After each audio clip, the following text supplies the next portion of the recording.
Welcome बच्चों। हमारा चल रहा है डेरिवेटिव ऑफ पैरामेट्रिक फंक्शंस। तो लास्ट टाइम में भी हमने ये क्वेश्चंस देखे हैं। अब उसी तरह के क्वेश्चंस आगे है, बस थोड़ा सा चेंज है कि हमको dy/dx निकालना तो है, लेकिन at theta is equal to π/6, theta is equal to π/3, t is equal to 1, यानी जो पैरामीटर दिए उनकी वैल्यू भी दी है, यानी आपको पूरा का पूरा सॉल्व करना है और आखिरी में जो पैरामीटर जो वेरिएबल होगा उसकी वैल्यू रख देनी है। ठीक है, चलो इसको सॉल्व करना शुरू करते। यहाँ पर हमें मिलने वाले हैं आंसर्स। ठीक है, सबसे पहला हमारे पास है, सेकंड क्वेश्चन चल रहा, सेकंड में से फर्स्ट है। तो देखो x इज इक्वल टू क्या दिख रहा है यहाँ पर, कोसेक स्क्वेयर थीटा। तो यहाँ पर देखो x is the function of theta, तो पहले क्या करेंगे हम, डिफरेंशिएट करेंगे, differentiate with respect to theta. ठीक है, तो यहाँ पर क्या हो जाएगा, dx by d theta is equal to, अब देखो यहाँ पे 2 ऊपर में है तो 2 सामने आएगा और कोसेक थीटा हो जाएगा, क्योंकि यहाँ पर फार्मूला लगेगा एक्स स्क्वायर का। आपको मालूम है एक्स स्क्वायर का डेरिवेटिव क्या है, 2x, लेकिन ये x नहीं है, ये कोसेक थीटा है, इसलिए उसका फिर से डेरिवेटिव लेंगे हम। ठीक है, तो ये यहाँ पर आ जाएगा कोसेक थीटा। ठीक, अब सॉल्व करो, जैसे कि ये कोसेक 2 कोसेक थीटा है ही, आपको मालूम है कोसेक थीटा का फार्मूला क्या है, minus cosec theta into cot theta है ऐसा।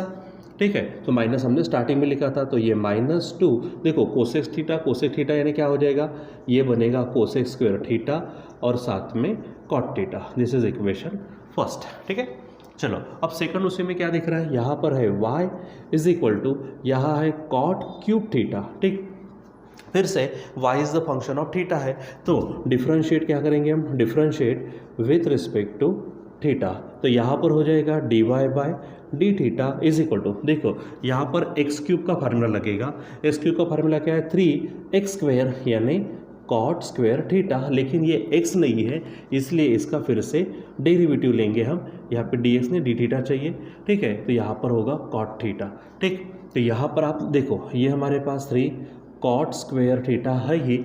अब आपको ये मालूम है कि कॉट थीटा का फार्मूला है माइनस कोसेक स्क्वेयर थीटा हो जाएगा। तो अब यहाँ पे कुछ खास नहीं होता, तो आप इसको रहने दीजिए, हम इसको बोलेंगे इक्वेशन सेकेंड। अब आपको चाहिए क्या है, dy/dx, तो आपको मालूम है dy/dx निकालना है, तो हम यहाँ क्या करेंगे, dy/dx इज इक्वल टू, तो dy वाला यानी ये पहले लेंगे, यानी dy/d थीटा अपॉन यहाँ होगा dx/d थीटा। ठीक है, चलो अब यहाँ वैल्यू रख देते हैं हम, तो dy/d थीटा की वैल्यू देखो कितनी आई है, -3, यहाँ पर है कॉट स्क्वायर थीटा इंटू यहाँ सामने दिख रही है कोसेक स्क्वायर थीटा और अपॉन में है dx/d थीटा, तो वो यहाँ पर है, देखो dx/d थीटा की वैल्यू है -2, यहाँ साथ में है कोसेक स्क्वायर थीटा इंटू यहाँ पर है कॉट थीटा। ठीक, ये कहाँ से लिखा तो आप लिख सकते हैं यहाँ पर, यहाँ हेडिंग दे देना फ्रॉम फर्स्ट एंड सेकेंड। ठीक है, तो इस तरह से हेडिंग दे देंगे। और चलो अभी हम यहाँ पे क्या करते हैं, इसको सॉल्व करते हैं। तो देखो यहाँ पर ऊपर नीचे दोनों के पास माइनस है, माइनस कट जाएगा, 3/2 होगा यहाँ पर 3/2, साथ में देखो कोसेक स्क्वायर थीटा पूरा कट जाएगा। अब यहाँ पे कॉट थीटा है, यहाँ पे कॉट स्क्वायर थीटा, तो एक एक कॉट भी कटेगा तो बचेगा कॉट थीटा। ठीक है, चलो अब हमको देखो ये dy/dx मिल गया, लेकिन उन्होंने क्या कहा, find dy/dx at theta is equal to π/6। तो यहाँ पर लिखना कैसा सिंपल है, dy/dx ऐसा ब्रैकेट कर दो at theta is equal to π/6। इसका अर्थ ये है कि ऊपर जो आंसर मिला वहाँ पे थीटा के जगह पे π/6 रखना है। तो चलो क्या होगा, ऑलरेडी 3/2 है, कॉट थीटा यानी कॉट ये बनेगा हमारे पास में π/6, और देखो π/6 का मतलब क्या होता है, π/6 का मतलब 30, और cos 30 क्या है, √3। cos 30 क्या आता है हमारा, √3, यानी यहाँ पर आप फाइनली लिख लेंगे, सीधा सीधा यहीं पे लिख सकते हैं आप, 3/2 इंटू क्या होगा, √3 हो जाएगा। ठीक है, नहीं तो फिर आप यहाँ पे एक बार चेक कर लो, मैंने कहा था 31, 60, √3, 92। अब कॉस कितना चाहिए, कॉट कितना है 30, तो कॉट का मतलब क्या है, एडजेसेंट अपॉन अपोजिट, यानी √3/1 मतलब √3। ठीक है, तो ये इस तरह से आंसर हो जाएगा। आप इसको चाहो तो पूरा बॉक्स करके नीचे लिख सकते हो, यानी आप इस तरह से बोल सकते हो dy/dx at theta is equal to π/6 is equal to 3√3/2, ऐसा फाइनल स्टेप आप कर सकते हो। ठीक है, तो इस तरह से आपको ध्यान में रखना है और बराबर अच्छे से आपको करना है इसको। चलो अब हम देखेंगे हमारे पास है क्वेश्चन नंबर सेकंड। देखो तो क्या है क्वेश्चन सेकंड में, हमें सबसे पहले दिया है x is equal to a cos cube theta. ठीक है, तो फिर से थीटा है तो यहाँ पे हेडिंग डाल दीजिए differentiate with respect to theta. यहाँ पर होगा dx by d theta is equal to, देखो ये a तो a है, यहाँ पे कॉस क्यूब है यानी एक्स क्यूब वाला फार्मूला, तो 3x स्क्वेयर होता तो यहाँ पर क्या हो जाएगा cos square theta into derivative of, फिर से किसका किसका डेरिवेटिव आएगा, डेरिवेटिव ऑफ कॉस थीटा। ठीक है, हम सामने लिखते हैं तो 3a ये होगा कॉस स्क्वेयर थीटा इंटू यहाँ पर साथ में क्या आ जाएगा हमारे पास में माइनस साइन थीटा, क्योंकि कॉस थीटा का डेरिवेटिव क्या है साइन थीटा। अब आप इसको थोड़ा ऐसा लिख सकते हो, माइनस सामने करो तो 3a cos square theta into sine theta, equation first. ठीक है, चलो अब यहाँ पर आ जाओ y क्या दिया है हमको, यहाँ पर y है a साइन क्यूब थीटा, फिर से यहाँ पर डेरिवेटिव ले लो तो differentiate with respect to theta, फिर से क्या होगा dy by d theta is equal to, ये डायरेक्ट करते हैं हम, यहाँ पर a है ये 3 सामने आएगा और एक पावर कम होगा तो साइन स्क्वायर थीटा इंटू फिर से डेरिवेटिव आएगा विथ रिस्पेक्ट टू थीटा, कौन सा साइन थीटा, तो ये है आपका 3a साथ में sine square theta into sine theta का फार्मूला है कॉस थीटा, आप इसी को दे दो इक्वेशन सेकेंड। ठीक, चलो अब आपको क्या चाहिए, now dy by d x is equal to, पहले dy बाई डी थीटा ले लो तो dy by d theta upon, अब नीचे x के लिए dx के लिए ये वाला यानी dx बाय डी थीटा हो जाएगा, वैल्यू रखते dy बाई डी थीटा का वैल्यू है 3a sine square theta into cos theta upon, इसकी वैल्यू है minus 3a cos square theta into sine theta. ये कहाँ से रखा हमने, फ्रॉम फर्स्ट एंड सेकंड, अब ऐसी हेडिंग यहाँ पर दे दीजिए। ठीक है, चलो अब सॉल्व करो, देखो माइनस है 3a कटेगा, साइन एक बार साइन कट जाएगा तो साइन रहेगा ऊपर में, एक बार कॉस कटेगा तो कॉस नीचे रहेगा। ठीक है, और आपको मालूम है ये क्या होगा माइनस, ये मैं सामने लिख देता हूँ यहाँ पर is equal to minus tan theta हो जाएगा।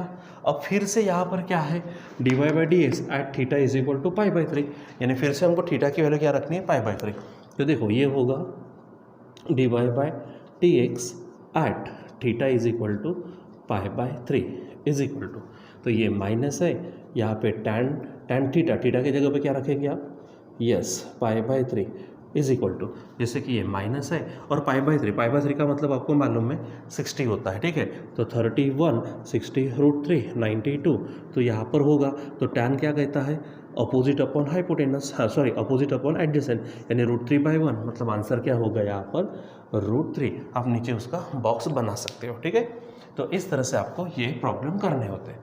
चलो अब हमारे पास है क्वेश्चन नंबर 3, तो अब क्वेश्चन 3 को देखो यहाँ पर। ठीक है, तो x इज इक्वल टू, अब देखो क्या है T square plus T plus 1 है, तो यहाँ लिखेंगे हम T square plus T plus 1, तो पट से डिफ्रेंशिएट करो, डिफ्रेंशिएट विथ रिस्पेक्ट टू यहाँ वेरिएबल t है। ठीक है, सो चलो क्या हो जाएगा dx बाय डी टी, तो टी स्क्वेयर का होगा 2t प्लस टी का होगा 1 और 1 का होगा 0, यानी simple 2t plus 1, equation first. चलो दूसरा क्या है y is equal to sine pi t by 2 और कॉस पाई टी बाई 2। ठीक है, so y is equal to, देखो वहाँ पे sine pi t by 2 plus cos pi t by 2 है, तो इसको भी हम डिफ्रेंशिएट करेंगे, तो differentiate with respect to t क्या होगा, देखो dy बाय डी टी, तो आपको मालूम है साइन का डेरिवेटिव क्या होता है कॉस, यही आएगा पाई टी बाई 2, लेकिन इसका फिर से डेरिवेटिव, तो t है सिंपल, तो सिंपल t के साथ में क्या है पाई बाई 2, तो ज़्यादा का निकलेगा पाई बाई 2 सामने में। ठीक है, प्लस यहाँ पर क्या है कॉस का, तो कॉस का होगा सिंपल डायरेक्ट लिख लो माइनस साइन, यहाँ पर क्या हो जाएगा पाई टी बाई 2 और बाहर निकलेगा पाई बाई 2। ठीक है, क्यों, क्योंकि आपको मालूम है फिर से पाई टी, देखो ना पाई टी बाई 2 का डेरिवेटिव, तो उसमें से पाई बाई 2 बाहर चले जाएगा, टी का डेरिवेटिव 1 यानी पाई बाई 2। ठीक है, तो अब दोनों में से हम क्या कर सकते हैं, इस पाई बाई 2 को बाहर निकालते हैं, तो यहाँ पर बचेगा क्या, देखो cos pi t by two minus यहाँ है sign pi t by two, ठीक है, ये इक्वेशन सेकेंड। अब यहाँ पर क्या करना है, नाउ हमको क्या चाहिए, d y by d x चाहिए, ठीक है। तो सॉल्व करना शुरू करो। तो d y by d x का मतलब d y by d t upon d x by d t, ठीक। तो d y by d t मतलब ये पूरा का पूरा, बोलो क्या होगा, पाई बाई टू ब्रैकेट में cos pi t by two minus sine pi t by two, ठीक है, और D x by d t, ठीक है। तो D x by d T यहाँ पर है और वो है टू टी प्लस वन, ठीक है। ये कहाँ से रखा हमने, फ्रॉम फर्स्ट एंड सेकेंड। अब देखो कुछ खास करने वाले है ही नहीं, हम खास हो नहीं सकता तो रहने देते, डायरेक्ट सीधा सीधा लेते d y by d x at t is equal to, अब बोलो टी इज इक्वल टू कितना कहा, देखो यहाँ पे टी इज इक्वल टू क्या है, वन है, तो t is equal to one रखते, और जहाँ जहाँ टी आता सबके जगह पे वन रखेंगे। तो सबसे पहले है पाई बाई टू ब्रैकेट में देखो cos pi by two into one, ठीक है, टी की वैल्यू माइनस साइन, यहाँ पर भी देखो पाई बाई टू इंटू टी की वैल्यू वन, टी की वैल्यू कितनी आएंगी यहाँ पर वन, ठीक है। और नीचे में भी देखो क्या है, ये टू टी मतलब वन प्लस वन। अब यहाँ पर देखो तो ये पाई बाई टू, थोड़ा डायरेक्ट करेंगे यहाँ पर, देखो पाई बाई टू वन ज़ा पाई by to, cos pi by to क्या होता है जीरो, पाई बाई टू यानी 90, cos 90 zero, minus sine pi by to यानी क्या होता है वन, ठीक है। और नीचे में क्या हो जाएगा, टू वन ज़ा टू प्लस वन, इसको सॉल्व करेंगे तो ये माइनस वन है, वन से करेंगे तो पाई बाई टू और नीचे में होगा थ्री, ठीक है। तो अब फाइनली हमारा जो आंसर होगा d y by d x, ठीक है, at t is equal to one is equal to minus और टू थ्री ज़ा सिक्स होगा, यानी पाई बाय सिक्स यहाँ पर आंसर होगा, ठीक है। तो बच्चों इस प्रकार से हमको क्या करने होते हैं, हमारे जो पैरामीट्रिक फंक्शंस है, पैरामीट्रिक फंक्शन का मतलब मैंने बताया था क्या, जब यानी दो एक से ज़्यादा फंक्शंस, ठीक है, क्या किसी एक ही वेरिएबल पे डिपेंड करते हो तो उनको आपस में हम क्या कहते हैं, पैरामीट्रिक फंक्शन। और जो कॉमन जो वेरिएबल होता है उसको पैरामीटर।